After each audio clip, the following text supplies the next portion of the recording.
सहनौ भुनक्तु सह वीर्यं करवावहै तेजस्विनावधीतमस्तु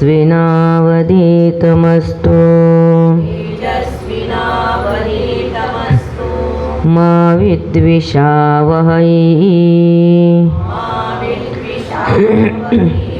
ॐ शान्ति शान्ति शान्तिः।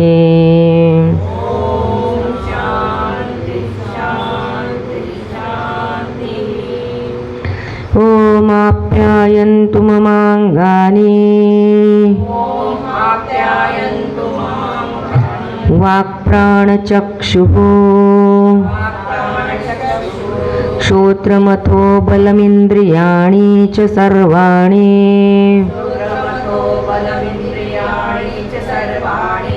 सर्वं ब्रह्मोपनिषदं माहं ब्रह्म निराकुर्याम्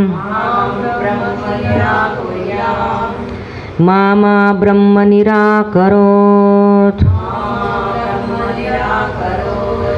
अनिराकरणमस्तु अनिराकरणं मे अस्तु।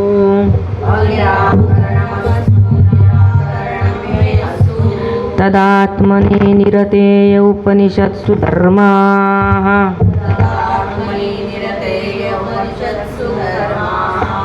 ते मयि सन्तु ते मयि सन्तु। ॐ शान्ति शान्ति शान्तिः।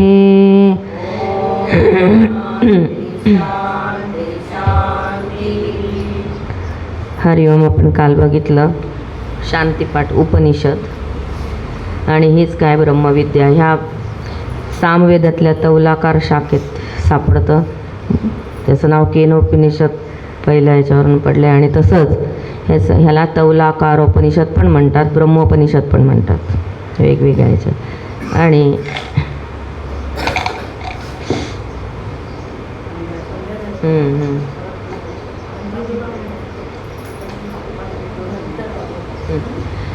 तर अशा तऱ्हेने इथे आपण बघितलं होतं. आणि कुठल्याही ह्याच्या आधी शांतिपाठ म्हटलं होतं. एक तर प्रार्थना आणि जे काही गुरु आणि शिष्य ही जी विद्या आहे, हे जे ज्ञान आहे घेणारे, तर त्यांच्यामध्ये योग्यता प्रार्थनेनेच येते. आणि तीच प्रार्थना इथं केली की माझे सगळे अवयव, वाणी, सगळे प्राण, डोळे, कान, सगळे जे इंद्रिय आहेत, ज्ञानेंद्रिय, कर्मे, आणि हे सगळे आहे ना ह्या उपनिषदातल्या ब्रह्मासाठी तयार हो, त्याचं ज्ञान ग्रहण. असं हे सर्व काही उपनिषद खरं तर ते ब्रह्माच आहे उपनिषदातलं. आणि माझ्याकडून ते ब्रह्माकडे कधी दुर्लक्ष होऊ देऊ नको, कारण त्याला जाणलं जाऊ दे. आणि ब्रह्माकडनं पण माझ्यावरती माझी हेटाळणी होऊ देऊ नको. आणि माझ्यामध्ये नेहमी ह्याचा अवेअर न करण्याचीच, कारण थोड्या वेळासाठी होऊ शकतं, पण कधी कधी आहे ना थोडं काही काळासाठी आदर दिलं जातं, काही काळासाठी बरोबर लक्ष दिलं जातं. आपण सतत अलर्ट नसतो, अलर्ट, क्वाईट अँड विजिलंट असं गुरुदेव म्हणतात. तर मग जागृत राहणं बाहेर वागत असताना आणि आतमध्ये पण दक्ष राहणं, जागृत राहणं, अलर्ट म्हणजे की बाहेरच्या परिस्थितीत तिथे त्यावेळेस वर्तमानात, आणि विजिलंट म्हणजे आपल्या बुद्धीच्या स्तरावरती आतमध्ये आपल्याला माहिती असतं आपलं विचार, त्याच्यामध्ये पण दक्ष राहणं. आणि क्वाईट, शांत. मग हे असंच आहे म्हणणे की माझ्यामध्ये पण हा अभाव असू देऊ नको. कसला की मी इथं लक्ष दिलं पाहिजे, लक्ष न देणं असं होऊ देऊ नको. म्हणून लक्ष न देण्याचा अभाव असू दे, लक्ष न देण्याचा अभाव असू दे, म्हणजेच लक्ष देऊ दे असं. तर म्हणे ते जे आत्म्याचा आनंद देतात ना, ते असे उपनिषदातले सद्गुण माझ्यामध्ये येऊ दे, माझ्यामध्ये वास करू. ते म्हणे उपनिषदचा धर्म हा, उपनिषदमध्ये काय सांगितलं आहे, तद आत्मनी निरतेय. आता त्या आत्म्याचाच धर्म सांगितला आहे उपनिषदामध्ये. म्हणजे आत्म्याला आनंद देतात ते म्हणजेच काय, आत्मानंदात राहतात असंच होय. आत्म्याचाच आनंद आपण अनुभवत असतो सगळ्या ठिकाणी असं आहे. पण किती वेळेस आपल्याला माहिती असते की आपण आत्म्याचा आनंद अनुभवतो आहे? नाही, विषय वस्तूंचाच वाटतो आपल्याला. त्याच्याशीच तादात्म्य असतं आपलं, आपल्या शरीराशी, आपल्या इंद्रियांशी, आपल्या मनाशी, बुद्धीशी, विचारांशी, याच्याशी, आणि त्याच्यातनंच आनंद मिळतो असं वाटतं. पण तो आत्म्याचाच असतो. पण हा जो आत्म्याचा आनंद देतात कोण? उपनिषद. ते निर्देशित करतात आणि ते दाखवतात. असे त्यांचा माझ्यामध्ये त्यांचा वास असो. थोडक्यात वास असू दे म्हणजे काय? खरं तर आपल्यामध्ये आत्म्याचा वास आहे सगळ्यांमध्ये. कुणालाही ते अगदी काही उपनिषद नाही शिकलेले असू दे, काही असू दे, अगदी अडाणी असू दे, ते म्हणतात देव आपल्यातमध्ये प्रत्येकामध्येच आहे. ते देव म्हणतात. माझा आत्मा म्हणतात, जीवात्मा म्हणजे माझ्यामध्ये ह्या सद्गुणांचा वास असू दे, की जेणेकरून माझ्याकडनं ह्याच्याकडे दुर्लक्ष होता कामा नये आणि सतत जाणीव असली पाहिजे की मी ते ब्रह्म आहे. आणि हे शिकण्यासाठी म्हणून ही प्रार्थना आहे. हेच शिकायचं पुढे, हेच सांगितलं आहे. आता इतकी सुंदर असा हा शांतीपाठ आहे. आणि ह्या साधकाला आपल्या व्यक्तिमत्वामध्ये सुसंगतता निर्माण करण्यासाठी ह्याची अगुणांची आवश्यकता आहे. त्याचाच शांतीपाठ म्हटलं आहे. आणि कोण म्हणत आहे म्हणे? गुरु आणि शिष्य दोन्ही मिळून गुरु आणि शिष्य म्हणत आहेत. आणि गुरु आणि शिष्य म्हटल्यामुळे काय होतं, आता त्या दोघांनाही गरज आहे त्यांची. कारण गुरु सांगणार आहे, गुरु त्या ज्ञानात प्रतिष्ठित आहे, ब्रह्मनिष्ठ आहे, श्रोत्रिय आहे. पण शिष्य त्याच्यामध्ये ते सगळे यायला पाहिजे. म्हणून ती प्रार्थना आहे. आणि अजून अशी पण की ज्यावेळेस गुरुज्ञान सांगतात त्यावेळेस ते सांगत असं अगदी उच्च स्तरावरती, पण जो शिष्य असतो अगदी अखंड बुडालेला संसारात, आणि त्याची तेवढी समजा त्याच्यातनं थोडंसं वरवटाचा विवेक झाला तरीसुद्धा त्याची अजून तयारी नाही झाली आहे ते समजून घेण्याची, किंवा तेवढी सूक्ष्मता त्याच्यामध्ये आली नाही आहे. त्यावेळेस मग गुरूंना परत परत सांगावं लागतं, वेगवेगळ्या पद्धतीने सांगावं लागतं. म्हणून गुरूंना पण कंटाळा करता कामा नये, त्याचे हटवून मत असतं असं पण आहे. म्हणून म्हणे माझा कधी अव्यय करू नको, अशी प्रार्थना केली आहे. किंवा शिष्याचा पण खूपदा आपण सांगितलं की आपल्या मनात नाही काय, जाऊ द्यायला कळत नाही, काही सांगायला नको, जे सांगायचं असतं पण ते सांगत नाही. व्यवहारात पण आपण बघतो की नाही, जाऊ दे किती सांगायचं, याला कळतच नाही आहे, आपण जे काय सांगतो त्याला असं उमगतच नाही म्हटल्यावरती आपलं मन परावृत्त होतं तिथनं, किंवा बुद्धी तिथून बाहेर. तसं म्हणून सांगितलं की न कळणारं किंवा न आकळणारं असलं जरी सांगत असेल तरी न सांगण्यापासून पण परावृत्त, असा पण गर्भित अर्थ आहे त्याच्यात. तर अशा तऱ्हेने हे दोन्ही मंत्र आपल्याला अभ्यासाला सुरुवात करण्यासाठी, आणि मग उपनिषद सुरू होतं. केनेशितं पतिं प्रेषितं मनः, केन प्राणप्रथमप्रैतियुक्तः, केनेशितां वाचमिमां वदन्ति, चक्षुश्रोत्रं क देवो युनक्ति.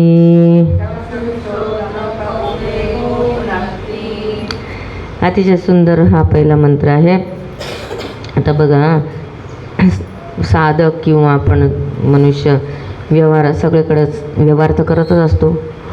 आणि सगळीकडे करताना आता डोळे बघतात, कधी कधी अशी नजर लागलेली असते, पण त्याच्या पाठीमागे मन असतं असंच नाही आहे. पण मग मन पण नाही ना, कसं करतं की मनात काहीतरी येतं म्हणून मग इंद्रिय काम करतात, मग ते तिथं बघतं. कान पण जिकडे शब्द ऐकायला यायला तिकडे जातं. तर म्हणे कान ऐकतं आणि कान बंद नाही करता येत बरं का आपल्याला. डोळे बंद करून ठेवू शकतो आपण, नाक पण नाही बंद करतात, कान पण नाही बंद करतात. कमीत कमी आपण आपल्या खिडकीदार बंद करून बसू शकतो. पण हवा तर सगळीकडे. मग एखादा सुवास वगैरे येतो ना, ध्यानाला बसले, इथं क्लास चालू आहे, उपनिषदाचा वर्ग चालू आहे, आणि तिकडे कोणीतरी तिकडे रवा भाजला, इकडे इथं उपनिषद उच्चत ब्रह्माचा विचार चालू आहे, आणि मग वास आला, आणि मग काय झालं, अरे कोणीतरी रवा भाजला वाटतं, शिरा करते, मनात विचार आला. आता या मनामध्ये कुठले पण विचार येतात, समोर जे दृश्य असेल त्याच्यानुसार विचार येतात, किंवा असे पण. मग हा प्रश्न अतिशय सुंदर आहे. केन एषितं म्हणजे आता येतं म्हटलं केन एषितं पतती प्रेषितं मन. पतती म्हटल्यावर का, आता म्हणे हे मन कसं काय प्रेरित होतं, त्यांच्या विषयामध्ये जातं.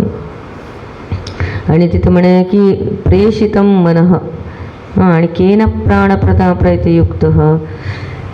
आता इथे म्हटलंय कोणामुळे हे मन आहे ना असं त्याच्यामध्ये वेगवेगळे विचार येतात किंवा प्रेरणा दिल्यामुळे मन जातं इकडे तिकडे, भटकतं. मन भटकतच असतं, विषयांमध्ये जातं किंवा विषय त्याच्यामध्ये येऊन बसतात. कोणी आज्ञा दिल्यामुळे. म्हणे हे श्वास कसा चालतो, पहिला श्वास कसा चालला. मन जन्माला येतं बाळ, त्यावेळेस आतमध्ये काही श्वासोच्छ्वास नसतं करत, ते नाळेतनं सगळं त्याचं पोषण होत असतं. ज्यावेळेस जन्माला येतं ना त्यावेळेस सुरुवातीला त्याचा पहिल्यांदा हवेशी संपर्क येतो, म्हणजे प्राणवायूशी. असा तर मिळत असतो त्याला प्राणवायू, पण गर्भाशयात नसतो. आणि बाहेर आल्यानंतर ते त्याला रडलं नाही तर किती ते असं अडकलेलं असतं ना, ते काढावं लागतं. जसं आपण एखाद्या नळीमध्ये बबल अडकलं तसंच असतं. आणि मग ते करतात बोट घालून किंवा असं करून, नाही तर उलटं करून, नाही तर मग दाबतात. आणि मग एकदम पहिला प्राण आला आणि मग रडायला लागतं. म्हणजे खरं तर त्यावेळेस ते मृतप्रायसारखंच असतं की नाही, प्राणच चालू नाही, प्राणानेच सगळं चालतं. मग आता म्हणे कोणी आज्ञा केल्यामुळे श्वासोच्छ्वास सुरू होतं. कायकांचं तर होतच नाही, मग मृत गोष्ट. कायकांचं होतो, कायकांचं लवकर होत नाही, कायकांचं सगळेजण डॉक्टर प्रयत्न, कायकांचं लगेच होतं. आता म्हणजे असं कसं काय प्राण श्वासोच्छ्वास पहिल्यांदा सुरू कसा होतो कोणा. आणि आता बोलायला लागतात. आणि केने शिताम वाच मिमाम वदंती. आता ही जी वाचा आहे ना ती कुणामुळे बोलते, कुणामुळे प्रेरित होऊन बोलते, किंवा ही वाणीला बोलण्याची शक्ती कोण देतं. आता आता असंच आहे, केन शिताम चक्षुश्रोत्रम. आता किंवा असं म्हटलं चक्षुश्रोत्रम कौ देवायुनक्ती. हे डोळे आणि हे कान आहे ना, यांना प्रेरित करणारं कोण आहे. द्योतनातिथी देव जे प्रकाशित करतात, यांना प्रकाशित करणारं किंवा ह्या कुठल्या शक्तीमुळे, देवा म्हणजे शक्ती, पण हे खरोखर कुठल्या शक्तीने हे डोळे बघतात. आणि कान आहे ना, म्हणजे कानाचा विषय काय शब्द, डोळ्याचा विषय काय रूप. या विषयांकडे इंद्रिय कसे जातात, ते कसं काय घेतात, असा हा प्रश्न विचारला आहे. आणि हे सगळं उपनिषद अतिशय सुंदर संभाषणात्मक संवाद आहे. जसं श्रीकृष्ण अर्जुन संवाद आहे तसं इथं गुरु शिष्य संवाद आहे. असं तिथे अर्जुन उवाच आहे, इथे नाही आहे. पण शिष्याला ज्यावेळेस ते गुरु आणि शिष्य समोर बसले आणि गुरु शिष्य पण कसा येतो की म्हणे समित पाणी निर्वेद मायात सुगुरुदेव. आणि असं सांगितलं ज्यावेळेस असं निर्वेद म्हणजे वैराग्य आलं की त्यावेळेस काय समिधा हातात घेऊन कुठे गेलं पाहिजे, सगुरुम एवाति गच्छते, त्या गुरूंच्या इथे गेलं पाहिजे. आणि मग तिथं हे ज्ञान घेतलं पाहिजे. म्हणजे थोडंसं विरक्ती आली आहे म्हणून हा विचार पण येण्यासाठी, विचार विवेक येत असेल त्याच वेळेस हा विचार येईल ना. असा प्रश्न कोणाला होत नाही, सहज प्रकट होत नाही की कसं काय मन हे चालत असेल. आपण त्या मनामध्येच इतकं गुरफटलेलं असतो. आपण हे उपनिषद फक्त सकाळच्या क्लासमध्ये करतो, पण पूर्ण वेळ मनातच गुरफटलेला असतो. ह्या मनात काय काय काय काय विचार चालू असतो आणि तेच आपल्याला त्रास देतात. त्या विचारांशी आपण तादात्म्य पावतो. आणि ज्या वेळेस आपण म्हणतो हे विचार इतके थांबतच नाही, काय करायचं, चला गोळी घेतो आणि झोपतो तो. आणि झोपल्यानंतर काय होतं की त्या मनाचा आणि बुद्धीचा संबंध तुटतो आणि मग काय होतं, काही शांत होतं. पण आता तरीसुद्धा हे कुणाच्या इच्छेमुळे होतं. आता इथे प्रेषितम शब्द वापरला आणि अतिशय सुंदर आहे की एशितम किंवा प्रेषितम असं म्हटलं आहे त्याला. अतिशय छान विषय म्हणजे असं म्हटलं आहे की ह्याचा प्रश्न पण अतिशय सुंदर आहे. पतती म्हटलं आहे. पतती म्हणजे गच्छती, मन आहे ना कोण त्याला. आणि प्रेषित इच्छती पण आहे. ईशितम म्हटलं आहे, ईशितम केना ईशितम. आता हे ईशितम आहे ना, ईशितम अतिशय सुंदर. आपण थोडासा आधार घेऊयाचा. म्हणजे पतती पण म्हटलं आहे आणि ईशितम पण म्हटलं आहे. तर मनाला म्हटलं आहे केना ईशितम. कुणामुळे हे काय करतं, ईशितम म्हणजे इच्छा करतं. किंवा प्रेषितम म्हटलं आहे, इच्छापूर्वक धातू आहे ईशितम म्हणजे इश धातूवर आला आहे. आणि अनिट होऊन त्याचं इष्टम होतं. म्हणून तुमचं इष्ट म्हणजे मला आवडणारं, माझ्या इच्छेप्रमाणे म्हणजे इष्ट, मग त्याच्यातनं ईशितम म्हटलं आहे. हे मन पण आहे ना, असं म्हणतायत की आणि मग ते कसं काय जातं म्हणून प्रेरणा देणारं म्हणून म्हटलंय, म्हणून प्रेषितम. पुढे प्रेषितम मन म्हटलंय, पण आधी केन इशितम, कुणाच्या इच्छेने. पतती म्हणजे जातं. पतती म्हटलं तर त्याचं स्वस गच्छती. पतती म्हणजे गच्छती स्वविषयम, म्हणजे प्रत्येक आपल्या आपल्या विषयात कसं काय जातं. आणि केनेशितम पतती प्रेषितम मनः. अतिशय सुंदर आहे की नाही. हे मन आहे ना, मन मध्ये घेतलं आहे आणि त्याला म्हटलं इशितम आणि म्हटलं प्रेषितम. इशितम पतती. इशितम पतती म्हणजे काय, इच्छेने पतित, इच्छेने त्या याच्यामध्ये जातं, पण कुणाच्या कसं काय. मग आपण ते शमधी चार्ट बघितलं गुरुदेवांचा जो पाहिला, तर म्हणे ओम आहे, मध्ये वासना आहे आणि मग शमधी आहे. शरीर मन बुद्धी दृश्य भावना विचार. भावक म्हणजे आता काय, द्रष्टा भाविक आणि विचारक. आता विचारक भावक कोण आहे, कुणामुळे जाते ते सगळं. तर आता हे जे आहे ना असं विचारलं, याचं कारण काय. तर म्हणे ह्या बल्बमधनं प्रकाश कसा मिळतो, हे फॅनमधनं, कुणामुळे ह्या फॅनमधनं हवा मिळते, कुणामुळे ह्या माईकमधनं तिथे स्पीकरमधनं आवाज येतो, इलेक्ट्रिसिटीमुळे येतं आहे की नाही. मग असाच हा प्रश्न आहे. निर्देश कसला आहे, तर उपनिषदामध्ये अतिशय सुंदर असं विचारलं जातं. आणि त्याचा असा प्रश्न आहे की अरे हे मन आहे ना, मन तर सगळीकडेच धावत असतं, मग हे मन कुणामुळे जातं. त्याच्या पुढे म्हणतात केन प्राण प्रथमम प्रयती युक्त. हे प्राणसुद्धा कशामुळे जातात. आता बघा ह्याचं उत्तर असं आहे की जसं आपण म्हणतो हे सगळे उपकरणांची सगळी फिटिंग केली. त्या घरामध्ये नवीन घर बांधतो आपण, त्या घरामध्ये सगळे उपकरणं लावतो, सगळे अगदी गिझर बसवलं आहे, फॅन बसवला आहे, फ्रीज लावलं आहे, सगळे पॉईंट्स घेतले, सगळं टी व्ही बसवलं, टी व्हीचं फिटिंग केलं, सगळं लावून झालं, अँटिना लावून झालं आहे, पण अजून इलेक्ट्रिसिटीचं अजून कनेक्शनच नाही मिळालं. तर काही चालेल का, किती पण बटणं दाबा, नाही ना चालणार. तर म्हणे केने शीतम. मग आता म्हणे केने शीतम कुणामुळे, म्हणे पतती प्रेषितम मनः.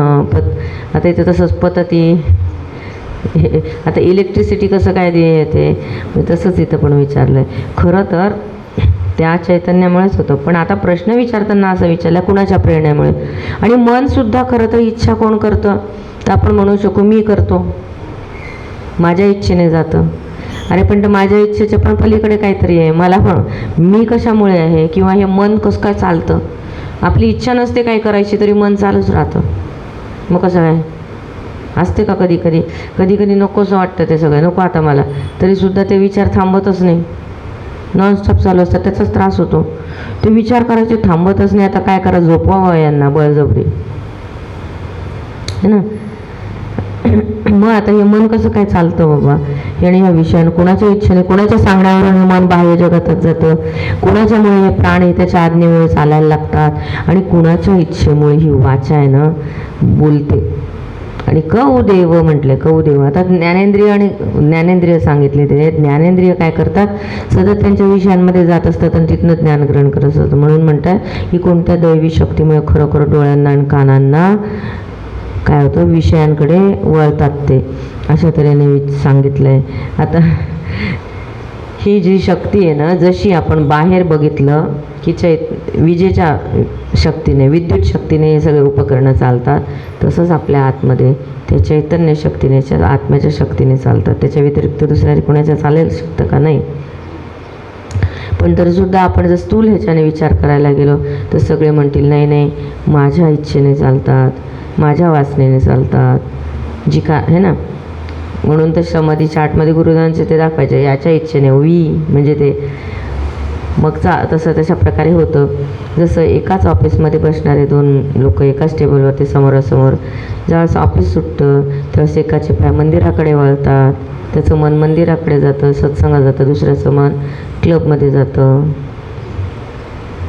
बॉटल आहे म्हणायला जातं. दोघं एकत्र दिवसभर काम करत असतं, पण ह्याचं मन इकडे ओढतं, त्याचं मन तिकडे ओढतं. तर त्याचं कारण काय, तर म्हणे वासना. पण त्या वासना पण कशामुळे होतात, तर मग अशा तऱ्हेने खरं तर आपण सांगितलेलं आहे सतत शिवोहम शिवोहम सच्चिदानंद हो असं सांगतात. पण हे पण आहे ना, हे जे ज्ञानेंद्रिय मन हे अंतःकरण आहे, उपकरण आहे.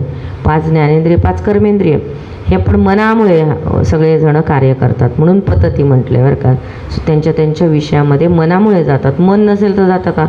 झोपेमध्ये सगळे आहेत, तो मनुष्य पण पडलेला आहे, त्याचा देह पडलेला आहे, त्याचे इंद्रिय त्याच्यात आहे, पण ते जातात का? आपण कोणाच्या घरी गेलो तर म्हणतो किती गोड मुलगा आहे ना, किती छान आहे, शांत आहे. ते म्हणतात उठू द्या मग कळेल. उठू द्या मग कळेल किती शांत आहे ते उठल्यानंतर. आणि गोड म्हणजे काय, कसा आक्रस्ताळी कळेल किती गोड शांत आहे ना. कारण जोपर्यंत तो जागा नाही ते म्हणजे जागेपणीच काय होईल की ते सगळ्यांशी मनाशी आणि ह्या इंद्रियांशी संबंध स्थापित होईल. आहे श्वास चालू आहे, सगळं चालू आहे, कारण त्याच्यामध्ये ते चैतन्य आहे, ते आत्मतत्व आहे. पण ज्यावेळेस जागं होतं त्यावेळेस जागृत होतं, जागृत अवस्थेत सगळं आहे. तसंच येतं म्हणे हे जे सगळे ज्ञान हे उपकरण आहे ना त्याच्यामुळेच चालतात. तेज त्याला कोणामुळे त्याच्यामुळेच येतं, कुठल्या आपल्या आत्मचैतन्यामुळे आत्मस्वरूपामुळे, आणि त्याच्याशिवाय येऊच शकत नाही. आणि हेच तर खरं आहे. खरं तर आपण त्या सत्यतत्वाला आणि त्या चैतन्यालाच घेऊन राहत असतो, त्याचाच उपयोग करत असतो, त्याच्यानेच प्रकटीकरण होत असतं, त्याचाच व्यवहार करत असतो. पण आपल्या ध्यानी मनी पण नसतं, असतं का? मनी म्हणावं लागेल. आणि मनच हे उपकरण आहे की ते सगळ्यांमध्ये जातं. आता मन ज्यावेळेस ज्यावेळेस गाढ झोपलेलं असतं त्यावेळेस मन तिथे उपलब्ध नसतं, त्यावेळेस इंद्रिया काहीच करू शकत नाही. नुसते इंद्रिय असून चालत नाही, त्याच्याबरोबर मनाचं तादात्म्य पाहिजे. आणि मन नुसतं काहीही करू शकत नाही एकटं, कारण त्याच्या पाठीमागे जर चैतन्य नसेल तर, है ना, आहे ना. जसं अतिशय सुंदर आहे की सूर्याचा प्रकाश आहे ना सकाळी नसतो, सकाळी असतो, रात्री नसतो. पण रात्री पण दिसतंय आपल्याला. रात्री दिसतंय की नाही? तेवढे रात्री जे दिसतं आहे तर ते कशामुळे दिसतंय? म्हणजे चंद्राच्या प्रकाशामुळे दिसतंय. पण चंद्राचा स्वतःचा प्रकाश आहे का तो? नाही. म्हणजे चंद्राचा जो प्रकाश आहे तो सूर्याच्या प्रकाशामुळे चंद्राचा प्रकाश आहे, आणि चंद्राच्या प्रकाशामुळे आपण करतोय. तसंच हे जे काय मन आणि हे सगळे इंद्रिय आहे ना ते मनामुळे सगळे इंद्रिय कार्य करतात, ठीक आहे, मन बुद्धीमुळे. पण ते कुणामुळे चालत आहेत? सूर्य म्हणजेच त्या ठिकाणी आत्मस्वरूप. तर अशा तऱ्हेने इथं प्रश्न विचारला आहे. आणि आता ह्या जीवभावाशी इतकं संबंध आहे की ते त्याच्याकडे लक्षच जात नाही. तो जीव पण बनला आहे तर त्या चैतन्यामुळेच आहे ना, तो जोपर्यंत त्याचा संपर्क आहे तोपर्यंतच आहे. मग हे कुणाच्या इच्छेमुळे जातात तर म्हटलं नाही नाही नाही, त्याचा प्रेरक म्हणजे मीच आहे. अरे पण मी पण कशामुळे कार्य करतो? तर मग कोण आहे तो? आणि खरं तर सगळे ज्ञानेंद्रिय कर्मेंद्रिय कोणासाठी काम करतात? जो मनाने इच्छा करणार त्यासाठी, म्हणजे जीवात्म्यासाठी, हे ना, त्याच्याचमुळे कार्य करतात. नाही तर कशाला करतील? नाही तर ते तसे पडून राहतील. जसं एखादं घर बांधलं, सगळं केलं, किंवा खूपदा असं होतं आश्रम बांधलेला असतो, सगळं असतं, कोणीच नसतं तिथं, बंद पडतो, सगळं आहे पण पडलेलं आहे. मग ते म्हणतात तिथं कोणीतरी पाहिजे आम्हाला. मग इथे कोणीतरी आचार्य आले तर नेहमीसाठी येतात आणि जातात. ते काय प्रॅक्टिकल. मग तिथे कोणी आलं तर मग सगळं वापरलं जातं. मग ते म्हणते तसं तिथे राहणारा आला, करणारा आला, तसंच आहे. हे तर उपकरणच आहे ना, ते बंद आश्रमसारखंच आहे. हे शरीर आणि हे इंद्रिय. पण त्यांचं योजना करणारा पाहिजे की नाही तिथे, त्यांना युक्त करणारा. मग ते जे आहे ना तेच मन बुद्धी उपकरण. पण कुणाच्या शक्तीमुळे चालतं, कुणासाठी चालतं आणि कुणामुळे चालतं? तर ते म्हटलं हे चैतन्यामुळे. हे चैतन्याशिवाय चालूच शकत नाही. अशा तऱ्हेने. पण आता इथे एक उपनिषद जे करतो आपण, त्यास उपनिषदामध्ये हे जे ज्ञान आहे, उपनिषदाचा हा विषय तो एकट्याने नाही करतायत. इथं गुरुचं अनन्यसाधारण महत्त्व आहे, अतिशय. गुरु सांगतात तेव्हा. नाहीतर आपण फार तर करू शकतो, मनाने गांजले जाऊ शकतो आपण. काहीकांचं मन पण असं असतं, इतकं उलटसुलट विचार करतो, म्हणून त्याला सारखं अडकवून ठेवावं लागतं कशात कशात, है ना. नाहीतर मग बापरे, मन चिंती ते वैरीनं चिंती असं म्हणतात.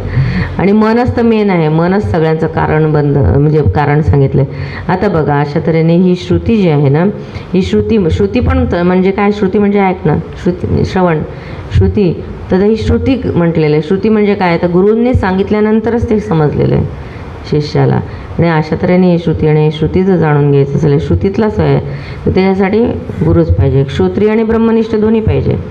गुरुदेव अतिशय सुंदर सांगतात, क्षत्रिय आहेत पण ब्रह्मनिष्ठ नाही आहे. ऐकलं आहे सगळं पण ब्रह्मामध्ये निष्ठा नाही आहे, तरीसुद्धा नाही होणार, ते सांगू नाही शकणार त्यापर्यंत. आणि ब्रह्मनिष्ठ आहे पण क्षत्रिय नाही आहे, पण तरीसुद्धा सांगता येणार नाही. किती संत वगैरे महात्मे आहेत ते ब्रह्मनिष्ठ आहेत, कारण पूर्वपूर्वाच्यात त्यांनी ते अर्जित केलेलं आहे, पण ते असे कोणाला सांगत नाही, उपदेश देत नाही. ते वागतात आणि ते राहतात, त्यांच्या अस्तित्वामुळेच फक्त तसं होतं, है ना. मग दोन्ही आवश्यक आहे. आणि याच्यात अतिशय सुंदर उदाहरण दिलं आहे की म्हणे श्रोत्रिय आहे, ऐकलं आहे खूप, सगळं शास्त्राचा अभ्यास आहे, पण तिथं जर विचारलं एखाद्या साधकाने त्यांना की गेले ते पंडितजींना, पंडितजी मला सांगा, हे निधिध्यासन आणि सत्यतत्वाचा अनुभव होऊ शकतो ना, आणि अनुभव करून देतात ते. तर ते म्हणतात की बाबा आम्ही शास्त्राला प्रमाण मानतो, शास्त्रात सांगितलं आहे असं, पण तुम्हाला जर जाणून घ्यायचं असेल तर तुम्ही जा विरक्त साधूंकडे, जे हिमालयात बसले, ज्यांचं जे ब्रह्मामध्ये निष्ठे त्यांना ते सांगतील. गुरुदेव तपोनजी महाराजांकडे गेले. मग आता अशा तऱ्हेने तेच सांगू शकतात फक्त. आणि ब्रह्मविद, आता जे ना जो कोणी ब्रह्म जाणणारा आहे तोच ब्रह्म जाणणाऱ्याला ओळखू शकतो. म्हणजे अतिशय निष्णात गायक, ज्याने गायनामध्ये सगळं ज्ञान अर्जित केले आणि तो चांगला गायक आहे, शास्त्रीय जाणणारा, तोच दुसऱ्या गायकाला ओळखू शकतो की किती उच्च प्रतीचा आहे. दुसरे ओळखू शकता का?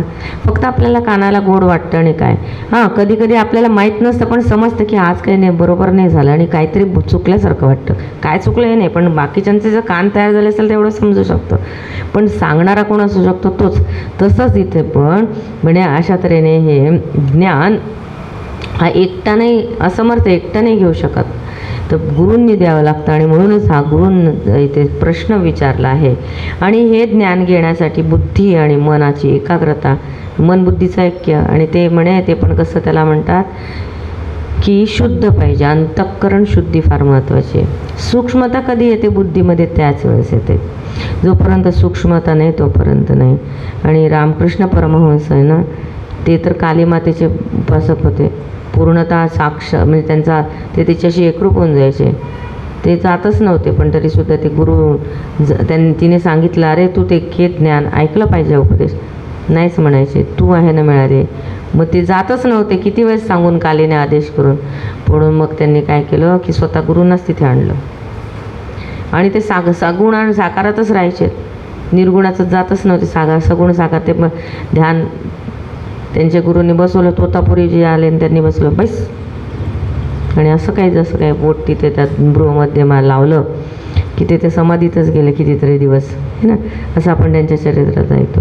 आता समाधीत म्हणजे त्यांनी जाणलं हे प्रेषितम मन, कोण प्रेरित करतो, कोण हे, असा कोण आहे, कोणाच्या इच्छे नाही, हे जे तत्व आहे ना त्याच्यात. आता नाही का आता इथं पण आहे ना असं सांगितलं, खरं तर हे जे उपनिषदाचा अभ्यास करण्यासाठी आपल्याला सुद्धा आपली नित्य साधना, आणि साधकाला पण आपलं मन शुद्ध करायला पाहिजे. सगळे जे गुण आहे ना, नाही तर फक्त आपण पूजाच करत बसतो किंवा जपच करत बसतो, ते पण नाही, पण बाकीच्या पण आपल्यामध्ये, आपल्या अंतःकरणामध्ये ते संस्कारच झालं पाहिजे. घटित होना चाहिए असं आमचे गुरुजी म्हणायचे. घटित म्हणजे त्याचं जोपासना झाली पाहिजे, हे की नाही. कशी तर म्हणे शांतता, एकाग्रता, दयाळुता, हे सगळे गुण, उदारता, सर्वसमावेशकता, हे असं आलं पाहिजे. आणि या साधकाला गुरु वेळोवेळी ज्यावेळेस भेटतात त्यांच्यामध्ये तो बघतो, आपल्या श्रद्धेय ज्याच्यामध्ये बघतो त्यावेळेस ती श्रद्धा वाढते आणि आपोआप ते गुण पण येतात. गुरुदेवांचं सतत आपण चिंतन करत असू तर ते त्यांच्यातले गुण आपोआप येतील. रामाचं चिंतन करत असू तर रामाचे गुण येतील. तसंच आहे. आणि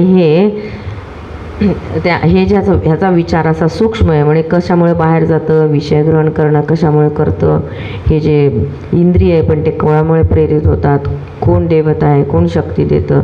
आणि मग ह्याचं जे उत्तर, हा प्रश्न विचारलात गुरूंना, आणि गुरूंनी पण काय केलं, त्याचं उत्तर दिलं. आणि कसं दिलं, आता बघा कसं दिलं. प्रश्न तर झाला क्लिअर, आता म्हणे आता कसं दिलं उत्तर. तर म्हणे श्रोत्रस्य श्रोत्रम मनसो मनो यद् वाचोह वाचं सौ प्राणस्य प्राणः चक्षुश्च चक्षुः अतिमुच्च धीराः प्रेत्यास्मान् लोकादमृता भवन्ति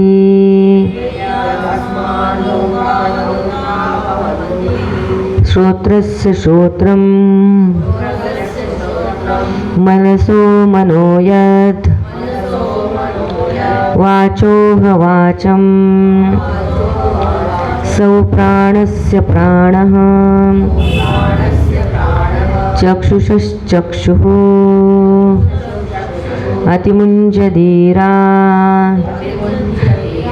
प्रेत्यास्मा लोकादमृता भवन्ति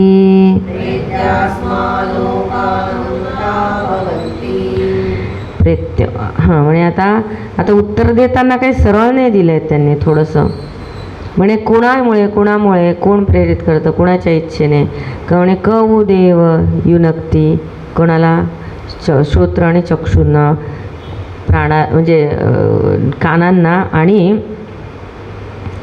डोळ्यांना कोण योजतं बाबा इथं, युनक्ती योजना कोण करतं त्यांची, कुणाच्या शक्तीने ते योजले जातात कोणाकडे. म्हणजे डोळे फक्त रूपच बघतात, डोळे कधी जात नाही शब्द ऐकायला, कान फक्त शब्दच ऐकतात. डोळ्यांनी आपण शब्द बघू शकतो पण कानांनीच ऐकू शकतो. शब्द बघतो ना आपण पुस्तकातले, पण ऐकलं ते शब्द नुसते ते लहान मुलं पण ते शब्द असेल तर नुसतं बोटं फिरवतो, त्याला बोलता येत नाही ते, जोपर्यंत ऐकत नाही तोपर्यंत. म्हणून जे बहिरे असतात जन्मता त्यांना बोलता येत नाही, ते मुके होतात कारण ऐकलंच नाही ना. म्हणजे बघा आता हे जे शब्द आहे ना, शब्द फक्त कानांनीच ऐकले जातात. कोण योजतं कानांनी शब्द ऐकायचं, नाकाने का नाही ऐकत? कधी झालं आहे का असं? हां, कवी कल्पनेमध्ये बोलू शकू की डोळ्यांनी मी म्हणजे ऐकलं किंवा कानांनी बघितलं वगैरे, असं काहीतरी असं उपमा देऊ शकतो. पण असं कधी होतं का? आणि असं पण कधी होत नाही की जिभेने ठरवलं आता मी काय करते की हे वास घेते, जिभेने ठरवलं, जीभ वास नाही घेऊ शकत.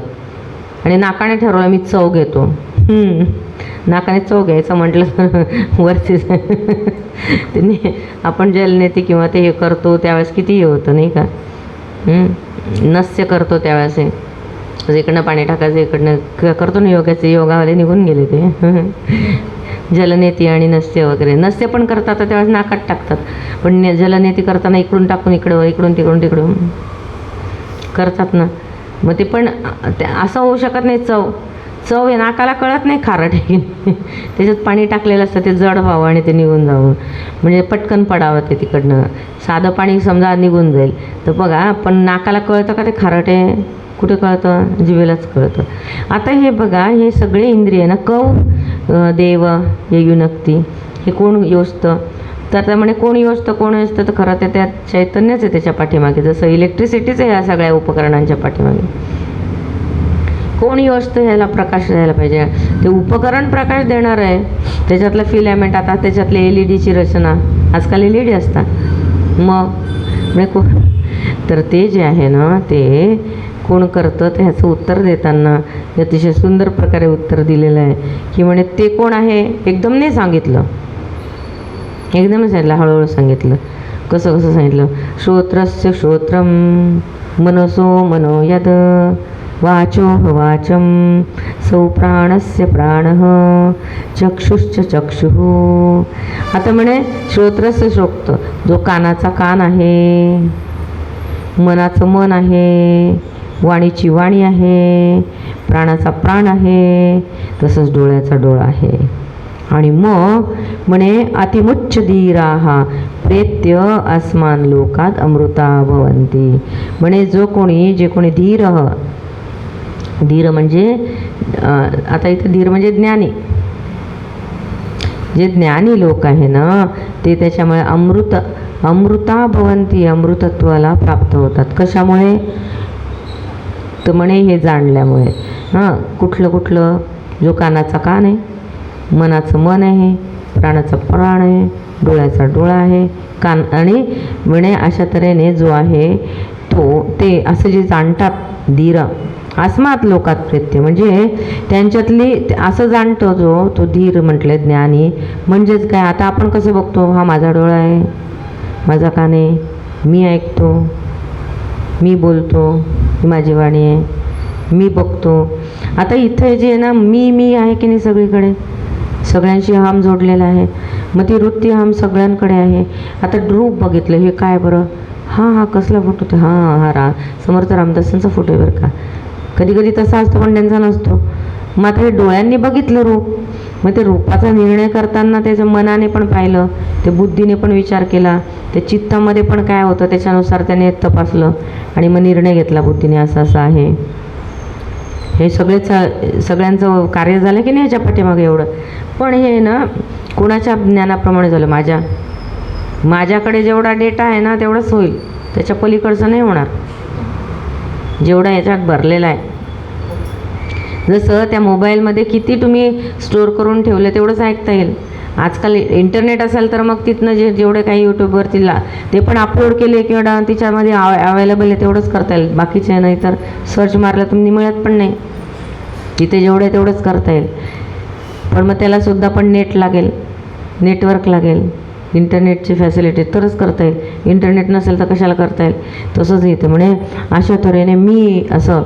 पण म्हणे ही अहमपणाची भावना टाकल्यानंतर ह्याच्यापासून ही अहमपणाची भावना टाकून देतात आणि जो कोणी अल्टिमेट आहे, म्हणजे जसं चंद्राच्या प्रकाशात दिसतंय पण चंद्रच काय सर्वस्व मी चंद्रालाच जाणायला लागलो आणि चंद्रामुळे होते म्हणतोय, म्हणजेच माझ्यामुळे, माझ्या बुद्धीमुळे, माझ्या मनामुळे होते असंच समजतो. पण मी करतो, पण अरे तुझ्यामुळे नाही होते, तू जो आहे ना तुझं अस्तित्व त्या सूर्यामुळे आहे ना, चंद्राचं. तर त्या चंद्राचा काय स्वतःचा प्रकाश आहे का? नाही म्हणे, चंद्राचा स्वतःचा प्रकाश नाही, सूर्याचा आहे. म्हणून म्हणजेच त्या आत्मचैतन्याचा, आत्मस्वरूपाच्या प्रकाशामुळे. म्हणून ते म्हटले जो आणि अजून दुसरा अर्थ असा की म्हणे डोळ्याचा डोळा आहे, कानाचं कान आहे, मनाचं मन आहे. आता कानाचं कान म्हणजे काय, आता बाहेरचा बहिर्कर्ण दिसतोय आपल्याला, मग हा कान आहे, हे इंद्रिय. आता जे बहिरे लोक असतात त्यांचे कान एकदम छान असतात, आंधळे लोक असतात त्यांचे डोळे काहींचे तर इतके सुंदर असतात, पण ते डोळ्यामध्ये बघण्याची शक्तीच नसते. इंद्रिय पण आपण काय म्हणतो, देवता म्हटले, प्रत्येकाची देवता आहे म्हटले. चक्षुची देवता काय, सूर्य. कानाची देवता काय, दिग्दिशा. रसनेची देवता म्हणजे जिभेची देवता काय, वरुण. आता आपण सगळ्यांची देवता म्हणतोय. आता ही देवता म्हणजे काय, म्हणजे त्याच्यातली शक्ती. म्हणून कौ देव युनक्ती, कोण त्याच्यामध्ये शक्ती देतं. तर मग आता अशा तऱ्हेने म्हणे आता कुठली देवता आहे याच्या पाठीमागे, म्हणजे आता डोळा दिसतोय बाहेरून, हे बहिर्गोलक आहे फक्त. डोळ्याचा गोलक आहे, कानाचा गोलक आहे, पण त्याच्यामध्ये जी डोळा म्हणजे काय, तर डोळ्यामध्ये जी बघण्याची शक्ती येते. कान म्हणजे काय, तर कानामध्ये ऐकण्याची शक्ती. मन म्हणजे काय, त्याचं मनन करण्याची, आकलन करण्याची शक्ती.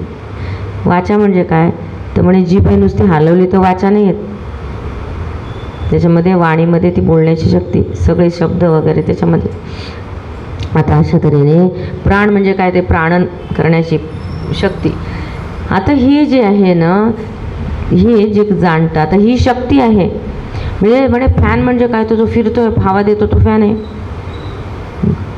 म्हणे आता काय पाणी तापवतं ते हीटर आहे, गिझर आहे. थंड करते ते फ्रीज आहे. अरे पण त्या फ्रीजला कोणी, ते उपकरणामुळे आली, पण ते उपकरण आहे, सगळं आहे, पण इलेक्ट्रिसिटी नसेल तर होईल का, म्हणजे ते इलेक्ट्रिसिटीमुळे आली. मग इलेक्ट्रिसिटी माझ्या घरातच नसेल तर होईल का, तर म्हणे तिथनं सेंट्रल त्या ह्याच्यातनं पॉवर स्टेशनमधनं आली आमच्या डीपीत, आणि डीपीतनं इकडे आली, हे नाही. मग आता आली की नाही, तसंच आहे हे. म्हणे हे जे काय आहे ना, हे काय ते डीपीचं काही कॅपॅसिटी नाही आहे, ते पॉवर स्टेशनमध्ये बनते त्याची आहे. म्हणजेच तो पॉवर स्टेशन, आत्मा चैतन्य, आता त्याच्याचमुळे आहे. आता सगळं प्रेरक कोण आहे, हा आत्मा प्रेरक असं डायरेक्ट नाही सांगितलं. प्रेरक कोण आहे म्हणे, तर कारण आहे ना तसं. आता हे एखादं पण शहर किंवा गाव चालतं तर म्हणे भारत देशाचंच आहे, ते भारताचंच तिच्यामध्ये शासन आहे, पण पंतप्रधान अध्यक्ष तिकडे बसलेले आहेत. मग राज्याचे जे मुख्यमंत्री त्यांच्या हातात सत्ता आहे. मग ती सत्ता कशी आली? म्हणजे प्रत्येक जिल्ह्याचा जिल्हाधिकारी, त्याच्यातनं परत त्याच्या प्रत्येक वार्डचा नगरसेवक, त्या नगरसेवकाकडनं काम. मग आपल्या एरियाच्या नगरसेवकच आपल्या ह्याच्यात करतो, पण तो अल्टिमेट आहे का? कुणामुळे प्रेरित होतो, कुणामुळे कार्य करतात, आणि ती योजना तिथून येते. मग ते हळूहळू तसंच इथे पण उपनिषदांमध्ये सूचक भाषेने सांगितलं. तो प्रेरक कोण आहे? सरळ सरळ उत्तर नाही दिलं, कारण सांगावं लागेल ना, अरे इथे करणारा ते ह्यांच्यामुळे, मग त्याचं त्यांच्यामुळे. आता तिकडे तर लक्ष जाईल त्यावेळेस, तर ते पूर्ण त्या जो आहे त्याच्याकडे लक्ष जाईल ना, तोपर्यंत जाणार नाही. आणि यात श्रोत्रस्य श्रोत्र, जो कानाचा कान आहे, मनाचा मन आहे, कारण मनाचं पण मन तो आहे, कानाचा पण तो कान आहे. अरे कान जे ऐकतं त्या कानाला शक्ती देणारा तोच आहे, मनाला शक्ती देणारा तोच आहे, प्राणांचा प्राणन करण्याची शक्ती देणारा तोच आहे, की ज्याच्या अस्तित्वामुळे ते करू शकतो असा तोच आहे.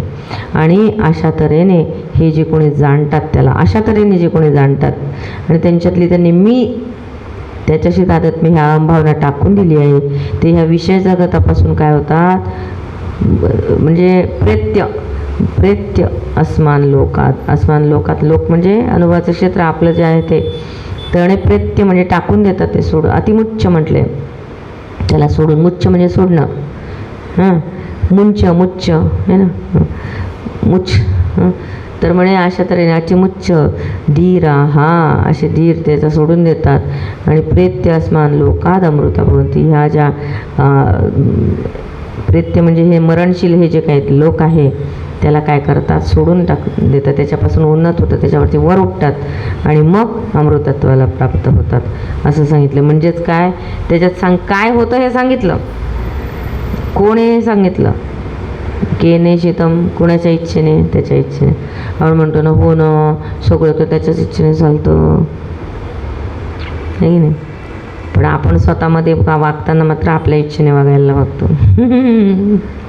आणि ते पण आहे तर, पण तो आपल्या इच्छेने वागत असताना पण कोण प्रेरित करणार आहे? प्रेरित करण्यासाठी कोणाचं तरी अस्तित्व लागतं, त्याशिवाय नाही होऊ शकत. मग ते जे अस्तित्व आहे ना ते त्याचंच आहे. आणि सगळ्यांमध्ये तेच सांगितलं आहे, सत्यतत्व आहे. सत्यतत्वाचं जग आपल्याला अजून माहिती नाही म्हणून, आणि ज्यावेळेस सत्यतत्व जाणलं त्यावेळेस बाकीच्यांशी काहीच नाही संबंध राहत, त्याच्यापेक्षा अलिप्त होऊन जातो. आणि म्हटलं अशा तऱ्हेने इथं सुंदरपैकी सांगितलं आहे हे उपनिषद. असा कोण आहे? आणि हे हा विचार करायला लावतात. बघा एकदम सांगितलं असतं आत्मा, तसं नाही उत्तर दिलं. म्हणजे तो आता असा जाईल की अरे हो डोळे बघतायत, मग डोळ्यामध्ये बघणारं कोण आहे? ते इंद्रिय. मग त्या इंद्रियामध्ये शक्ती देणारं कोण आहे? कारण सगळ्यांना डोळे असतात पण त्याच्या इंद्रियामध्ये शक्ती नसते, मग त्याला पण शक्ती देणार कोण आहे ना, असं डीप आतमध्ये. आता अशा तऱ्हेने इथं सांगत आहेत, खूप सुंदर उपनिषदामध्ये अशा तऱ्हेनेच ही भाषा आहे उपनिषदाची. सरळ सरळ उत्तर न देता एक तर संवाद शैलीत आहे. शिष्याच्या मनातला प्रश्न तिथे उपलब्ध हे केलेला आहे, प्रकट सांगितला आहे. आणि त्या शिष्याच्या प्रश्नाला उत्तर मात्र ऋषी त्यांच्या स्टाईलने देतात. दाखवण्याची पण एक पद्धत असते, एकदम नाही सांगितलं, हळूहळू सांगितलं. हळूहळू म्हणजे निर्देश तिकडे केला फक्त, अशा तऱ्हेने.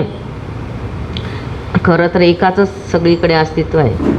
सत्पुरुषांनी पण हे ते सत्यतत्व जाणून घेतलं म्हणून ते एकदम नंदतेव म्हटले.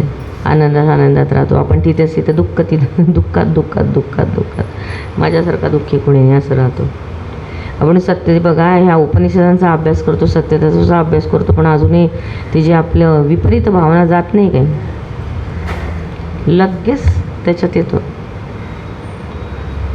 विपरीत भावना लगेच जात नाही का, सारखं ते.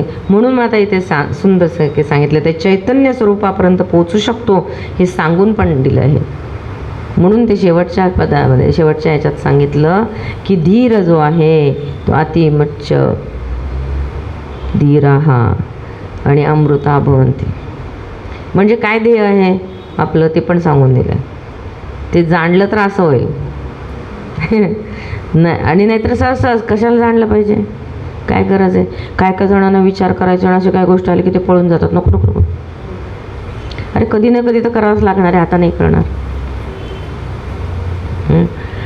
मग अशा तऱ्हेने ते श्रुती सुंदरपैकी सांगते आहे आणि श्रुतीची ही शैली आहे अशा पद्धतीने सांगायची. आणि मग पुढे काय सांगतं बघा आता. हे निरपेक्ष ज्ञान आहे आणि विवेकी पुरुषांना प्राप्त करून घेतात आणि ह्या सगळ्याच्यातनं ते बाहेर निघतात, अमृतत्वाला प्राप्त होतात, त्या आनंदामध्ये राहतात. आणि आता इथे सुंदर असं आहे की श्रुती दाखवते आपल्याला हे आहे म्हणून. श्रुती सांगते, आता श्रुती निर्देश करते आणि ह्या उपनिषदाच्या 2 मंत्रांवरून आपल्याला कळतं.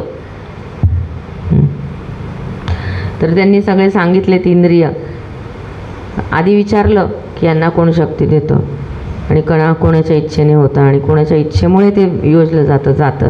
मग त्याचं उत्तर देताना सांगितलं की ते कानाचं कान आहे, मनाचं मन आहे, म्हणजे त्याच्या पलीकडचं आहे. तू बघतोयस ना, त्याच्या पलीकडचं आहे. आणि तिथं पुढे मग म्हणतात की त्याचं सांगितलं हे कानाचं कान आहे, मनाचं मन आहे, वाचाचं वाचा आहे, वाणी पण त्याच्यामुळेच आहे. सगळी वाणी त्याच्यामुळेच आहे. वाणीचे पण 4 परा, पश्यंती, मध्यम आणि वैखरी. परा म्हणे इथनं पश्यंती, मध्यम आणि वैखरी. म्हणजे परा म्हणजे काय? तो शब्द पण ज्यावेळेस आपण बोलतो ना त्यावेळेस आपण तो शब्द परामध्ये असतोच तो परावाणीमध्ये अव्यक्त स्वरूपात आपल्या ह्याच्यात असतोच अंतःकरणात. आणि त्याचं अस्तित्व तिथं असतं. कुठं? तुझ्या चैतन्यामध्ये. आणि तिथनं तो पश्यंती आणि मध्यमा. पश्यंतीमध्ये प्रकट होतो पहिल्यांदा तो विचार रूपाने.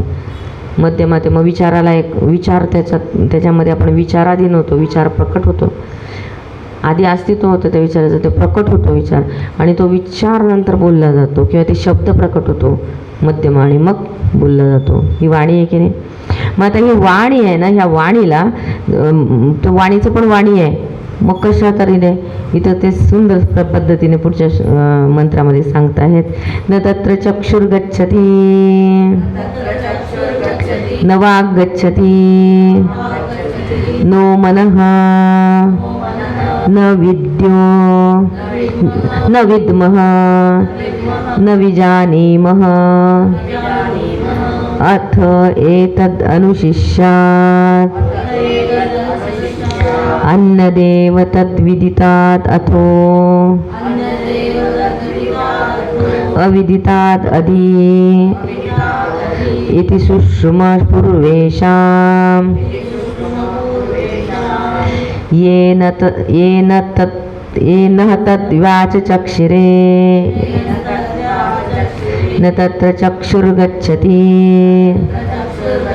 न वाक् गच्छति न मनः न विद्मा न विजानीमः अथ एतदनुशिष्यात् अन्यदेव तद्विदितादथो अविदितात् अधि इति सुषुम पूर्वेषाम् येन तद्वाचचक्षिरे. आता बघा ते सुंदर सांगतात या मंत्रामध्ये की म्हणे डोळ्याचा डोळा आहे, कानाचा कान आहे, वाणीची वाणी आहे. मग वाणीची जर वाणी आहे तर मग वाणीने सुद्धा सांगितलं आलं पाहिजे. म्हणून ते आधी आपण याचं बघू. म्हणजे न तत्र चक्षुर्गच्छति म्हणजे डोळ्याचा डोळा जरी असलं म्हणजे डोळ्याला पाहणारा डोळा आहे, मग तिथे डोळा त्याला बघू शकतो का? तर म्हणे नाही, तिथे डोळा जाऊ शकतो का? तिथे डोळा जाऊ नाही शकत. न वाक् गच्छति वाचा पण तिथे जाऊ शकत नाही. जरी वाणीला प्रेरित करणारा तो वाणीची वाणी जरी असलं तरी वाणी तिथे जाऊ शकत नाही. किंवा वाणी त्याला त्याचं वर्णन पण करू शकत नाही. न मनः मनाला जरी मनन लावणार मनाचं मन असला तरी सुद्धा ते मन सुद्धा त्याला तिथे जात नाही. न विद्मः ते विद्म म्हणजे जाणणं, आपण त्याला जाणू शकत नाही. न विजानीमः आणि मग आम्ही पण त्याला पूर्ण जाणत नाही. आम्ही म्हणजे इथे ह्याने म्हटले परंपरेने आम्हाला पण ते माहीत नाही. विजानीमः न आम्ही. आता अथ एतद् अनुशिष्यात् आणि ते अनुशिष्यात म्हणजे दुसरे शिष्य जे त्यांना कसं सांगायचं, कसं शिकवावं हे सुद्धा आम्हाला माहीत नाही. कारण त्यांना त्याचं वर्णन सांगताच येत नाही. जे हे तत्व आत्मस्वरूप आहे त्याचं वर्णनच करता येत नाही ते चैतन्याचं, म्हणून ते म्हणतात त्याला पण सांगू शकत नाही. तर म्हणे अथ एतद अनुशिष्यात अन्यत एव तद विदितात अथो. अन्यत एव तद विदितात म्हटलं का, ते विदितात म्हणजे विदित म्हणजे माहीत असलेलं. अन्यत एव तद विदितात अथ अविदितात अधि. अविदितात म्हणजे माहीत नसलेलं. ज्ञात आणि अज्ञात म्हणजे जे काही आपल्याला माहीत असलेलं आहे त्यापेक्षा ते वेगळं आहे. जे जे जे जे आपण जाणतो त्याच्यापेक्षा ते वेगळं आहे. आणि जे आपल्याला माहीत नाही, जे जाणत नाही त्याच्यापेक्षाही वेगळं आहे.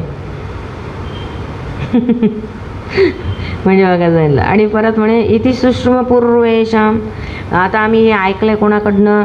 आमच्या पूर्वजांनी, गुरूंनी आम्हाला सांगितलेलं आहे, ते आम्ही ऐकलेलं आहे.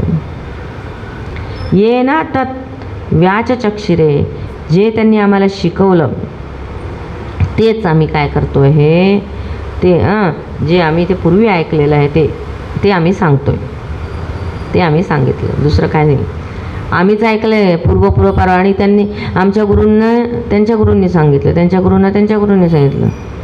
पूर्वेशाम अशा तऱ्हेने ते तिथून म्हणजे बघा, ब्रह्मदेवांनी नारदाला सांगितलं, नारदांनी व्यासांना सांगितलं, व्यासांनी शुकदेवांना सांगितलं, शुकदेवांनी ना असे संवाद.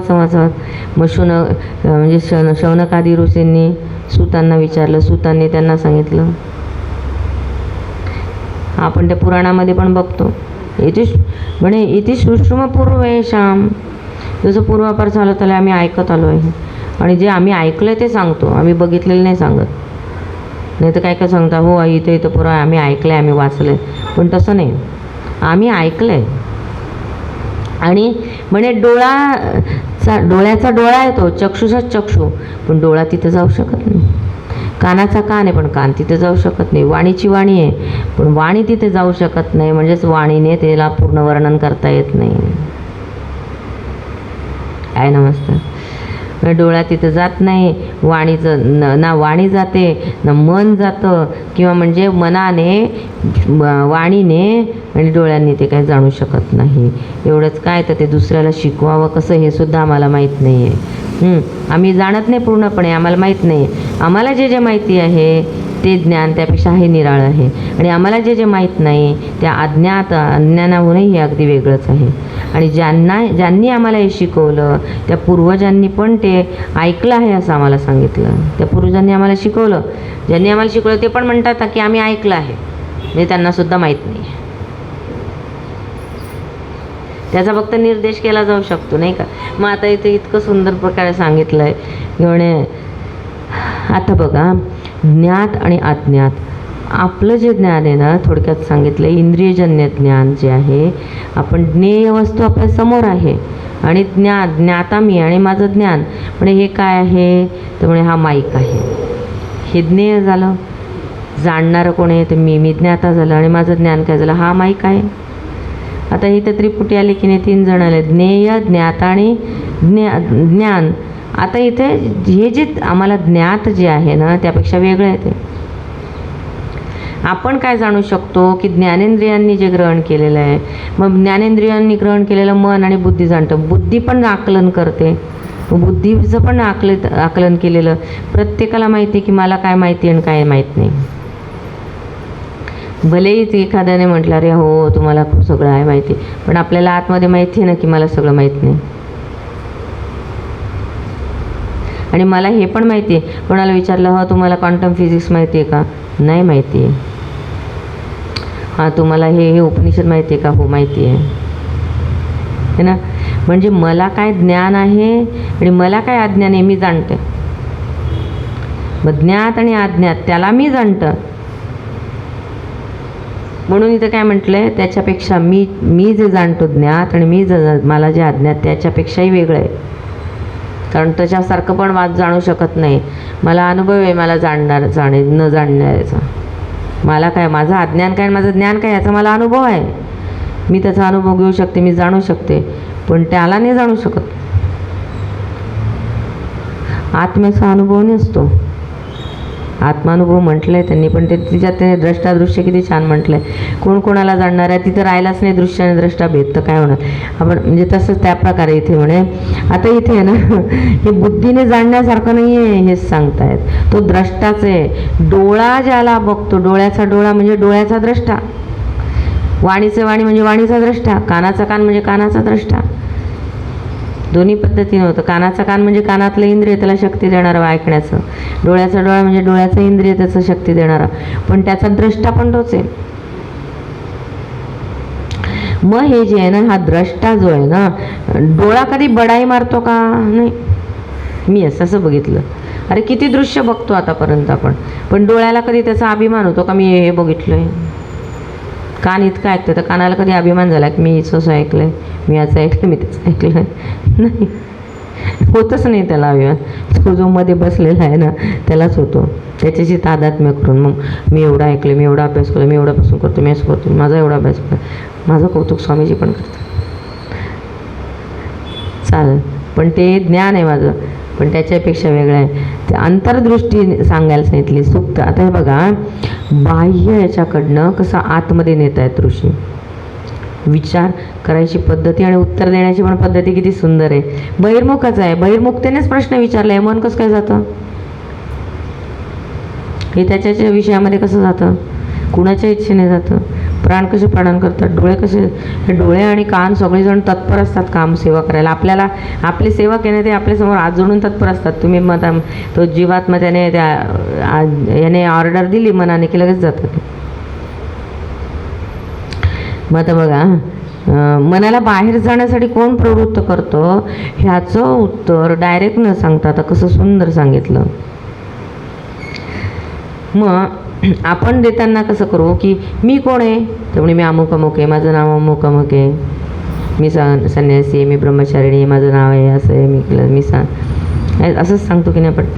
पण हे जे आहे ना, हे बाहेरचं ज्ञान आहे माझं.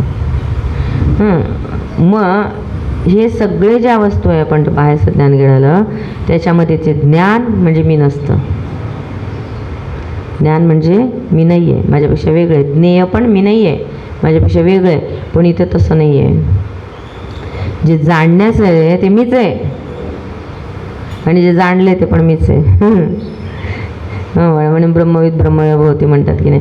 द्रष्ट्याकडे केलं. ज्ञानेंद्रियाने जे ज्ञान मिळतं ते सांगता येतं, ते ज्ञान जाणणारा पण मी आहे. पण हे जे आहे ना, ते जसं हे निर्देश केला आहे फक्त. जसं म्हणजे गुरु सांगतात की ते बघा चंद्रशाखाने आहे, म्हणजे ते बघ, ते झाड आणि त्याची जी फांदी आहे ती बघ, त्याच्या शेंड्याकडे बघ, है ना. ते शेंड्याकडे बघ म्हटल्यानंतर शेंड्याकडेच बघत राहिलं तर काय, त्याचा उद्देश काय आहे, ते चंद्र दिसणं. ते शेंड्याकडनं मग ते शेंड्याच्या पुढे जे दिसणार आहे ते चंद्र बघणं हा उद्दिष्ट आहे. आणि त्या चंद्राला जाणणं गुरुने दाखवून दिलं. तसंच इथं पण आहे. इथे ज्ञानेंद्रिय वगैरे हे ज्ञानेंद्रियाचं ज्ञान, ज्ञानेंद्रियाने जे ज्ञान होऊ शकतं त्या ज्ञानापेक्षा आणि जे होऊ शकत नाही त्याच्यापेक्षा हे वेगळं आहे, म्हणून तसं सांगितलं आहे. आणि आम्ही पण ऐकलं आहे, पण आम्ही ते सांगू शकत नाही. आणि जे जाणतो नाही जाणत त्याच्यापेक्षा हे वेगळं आहे, अन्य आहे. आणि आम्हाला पण आमच्या गुरुजनांनीच सांगितलं आहे या द्रष्टाविषयी, आणि ते मी ऐकलं आहे. कारण द्रष्टा काय असं दाखवून देता येत नाही. बघा असं तिथं साक्षी बोलवतात, द्रष्टा बोलवतात. कोणी बघितलं म्हणे, मी बघितलं. आता असं ॲक्सिडेंट झाला, कोण होतं इथं पहिल्यांदा, मी बघितलं. त्याचा द्रष्टा असं दाखवता नाही येत येतो. मला सत्यतत्वाचं स्पष्टीकरण असं सुंदर केलेलं आहे. पण जे महान द्रष्टे होते ना ते, म्हणजे किंवा जो धीर आहे ना तो मात्र जाणतो बरं का हे, आणि तो ह्याच्यातनं सुटतो असं पण सांगून दिलं आहे. आणि ते आधीच्या श्लोकात सांगितलं आहे, पण आता ह्याच्यामध्ये परत निर्देश केला आहे की हे सगळं जे आहे हे जे आम्ही ऐकलेलंच आहे, आणि त्यांनी पण आम्हाला सांगितलं आम्ही ऐकलेलं आहे म्हणून. आधी आम्ही ऐकलेलं आहे, ज्यांनी ऐकलेलं आमचे गुरुजन आहे त्यांनी पण ऐकलेलं आहे. आता पुढे बघा काय म्हणतात. यद्वाचा अनभ्युदितं येन वाग् अभ्युद्यते तदेव ब्रह्म त्वं विद्धि न इदं यदिदम् उपासते यद्वाचा अनभ्युदितं येन वागभ्युद्यते तदेव ब्रह्म त्वं विद्धि नेदं यदिदमुपासते. आता हे वाचन आता हे सगळ्याचा अर्थ काय आपण उद्या बघू. ओम पूर्णमद पूर्णमिदं पूर्णात् पूर्णमुदच्यते पूर्णस्य पूर्णमादाय पूर्णमेवावशिष्यते. ओम शांती शांती शांती. हरि ओम श्री गुरुभ्यो नमः. हरि ओम. उपस्थिती फारच कमी होते.